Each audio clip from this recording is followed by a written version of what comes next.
طلب رکھنے والی ماں اور بہنوں، سب سے پہلے میں اس خداوند قدوس کا شکر ادا کرنا چاہوں گی جس نے ہمیں تمام مخلوق پر فضیلت و برتری عطا کی، اور پھر تمام امت میں ہمیں سب سے بہترین اور برگزیدہ امت میں ہمیں پیدا فرمایا۔ یہ اس مالک حقیقی کا بہت بڑا انعام ہے اور انتہائی درجے کی نوازش ہے۔ اس خالق کائنات کا یہ بھی احسان ہے کہ اس نے قرآن و حدیث اور جیسے دو عظیم الشان تحفے ہمیں عنایت کیے، جن میں خدا اور رسول اللہ صلی اللہ علیہ وسلم نے بندوں اور بندیوں کی دین اور دینی بھی رہنمائی کی۔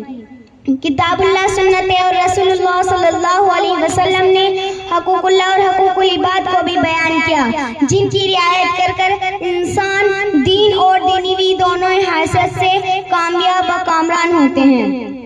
معزز طالبات و معلمات اور مہمان خواتین، تمام انسانوں پر دو طرح کے حقوق لازم ہیں، حقوق اللہ اور حقوق العباد۔ حقوق اللہ سے مراد اللہ کے وہ احکام ہیں جن کا تعلق بندوں اور بندوں کی نفع و ضرر سے نہ ہو۔ حقوق العباد کا مطلب یہ ہے اللہ کے احکام جن کا تعلق بندوں اور بندوں کے نفع و ضرر سے ہو۔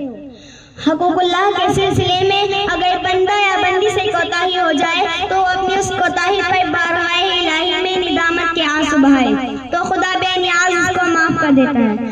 حقوق العباد یعنی بندوں کے بندوں پر، بندیوں کی بندیوں پر جو حقوق ہیں، اگر ان میں کوتاہی ہوئی ہے تو وہ گناہ اس وقت تک معاف نہ ہوتے جب تک شاہی بے حق نہ معاف کر دے، یعنی خدا بھی ایسے گناہ اس وقت تک معاف نہ کرتا جب تک وہ شخص نہ معاف کر دے جس کا حق طلب کیا گیا ہو۔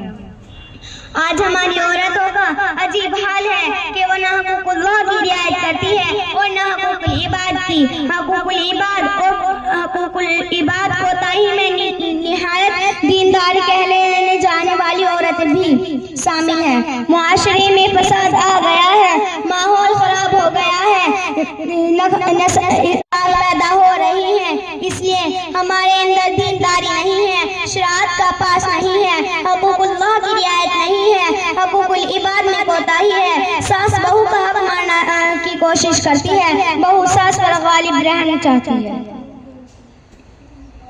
میری بہنوں، جو کوئی پڑوسی تم سے ملنے آئے اس کا احترام کرو، اپنے پڑوسی میں رہنے والوں کی کوئی کسی کی تکلیف نہ دو، ان کے دروازے پر کوڑا کرکٹ نہ ڈالو، ان کے بچوں کو پیار اور شفقت کی نگاہ سے دیکھو۔ اللہ تعالیٰ ہر پڑوسی کو دوسرے پڑوسی کے ساتھ حسن سلوک کے ساتھ توفیق عطا فرمائے۔ وآخر الدعوانا الحمدللہ۔